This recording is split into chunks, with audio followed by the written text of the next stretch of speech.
नमस्कार बंधुरा आमार सकल यूट्यूब बंधुदेरके शुभ विजया जानिए आज के आमी आमार ब्लगटी शुरू करछि। आमार आगेर एकटी ब्लगे आमार एकटी यूट्यूब बंधु कमेंट बक्से अनुरोध करेछिलेन आमार श्री तैरिर भिडियो देखबेन। तो आजकेर एई भिडियोटी किन्तु तार अवश्यई खूब भालो लागबे।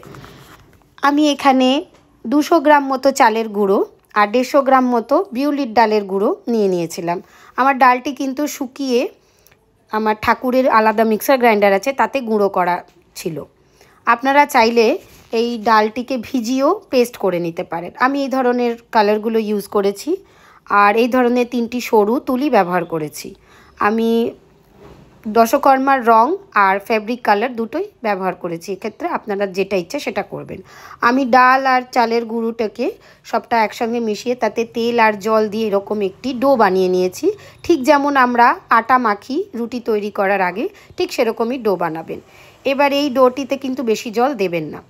এবার এই ডোটি থেকে অর্ধেকটি ডো নিয়ে আমি এরকম থালার মাঝখানে একটি মণ্ড মতো তৈরি করে নিয়েছি আর বাকি যে ডোটা ছিল তা দিয়ে বেশ কিছু এরকম দড়ির মতো আকার দিয়ে নিয়েছি। এরকম লম্বা করে দড়ি হাতে পাকিয়ে পাকিয়ে রাখবেন এবং এই মণ্ডটিকে এই দড়িটাকে দিয়ে পুরো পেঁচিয়ে দেবেন। তাহলে পুরো দেখবেন এইরকম একটি কুনকের আকার হয়ে যাবে। আজকে শ্রীটি কিন্তু আমি কুনকেই শেপটা দেব। অনেক রকম ডিজাইন তৈরি করা যায়, এটি তারই মধ্যে আরেকটি। আর ওপরটি একটু হাত দিয়ে চেপে দেবেন।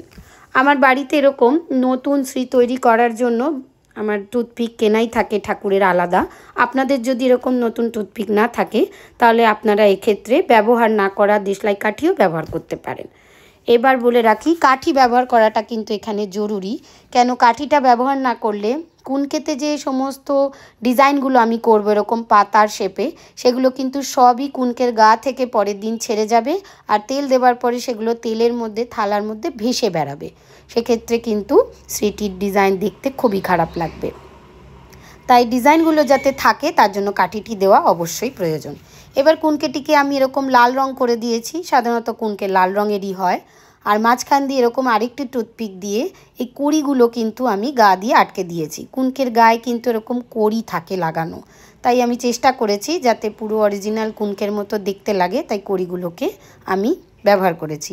আপনাদের ইচ্ছা না হলে আপনারা কড়ি নাও ব্যবহার করতে পারেন। আর এক্ষেত্রে বলে রাখি ওপর দিয়ে আমি ধানগুলোকে চেপে চেপে বসিয়ে দিয়েছি। অবশ্যই কিন্তু ফেব্রিক কালার হলুদ রঙের দিয়েছিলাম আর তার ওপর দিয়ে ধানগুলো দিলে এমনিই চেপে বসে থাকবে। ফেব্রিক কালার ব্যবহার না করলেও যেহেতু মণ্ডটি কাঁচা তাই ধানগুলো চেপে চেপে বসালে সবকটা ধানই এরকম আটকে থাকবে, ধানগুলো কিন্তু কখনোই পড়ে যাবে না। আর অবশ্যই কিন্তু এই পুরো শ্রীটিকে ওপর থেকে সর্ষের তেলটি দিতে হবে। সর্ষের তেলটি কিন্তু অবশ্যই মাথায় রাখবেন যে একদম ওপর থেকে এইভাবেই দেবেন। যদি এইভাবে সর্ষের তেল না দেন তাহলে পুরো শ্রীটির গায়ে কিন্তু সর্ষের তেলটি লাগবে না। সেক্ষেত্রে শ্রীটি কিন্তু একদিন বাদেই কিন্তু ফেটে নষ্ট হয়ে যাওয়ার চান্স বেশি থাকে। যতটা পারবেন সর্ষের তেল এই থালাটায় ধরতে পারে ততটাই দেবেন। যত সর্ষের তেলে এটি ভিজে থাকবে ততদিন পর্যন্ত এই শ্রীটি কিন্তু আপনারা সংরক্ষণ করতে পারবেন। সামনেই কালী পুজো, চাইলে কিন্তু বাড়ির কালী পুজোয় বা পাড়ার পুজোতেও কিন্তু এই ধরনের শ্রী বানাতে পারেন।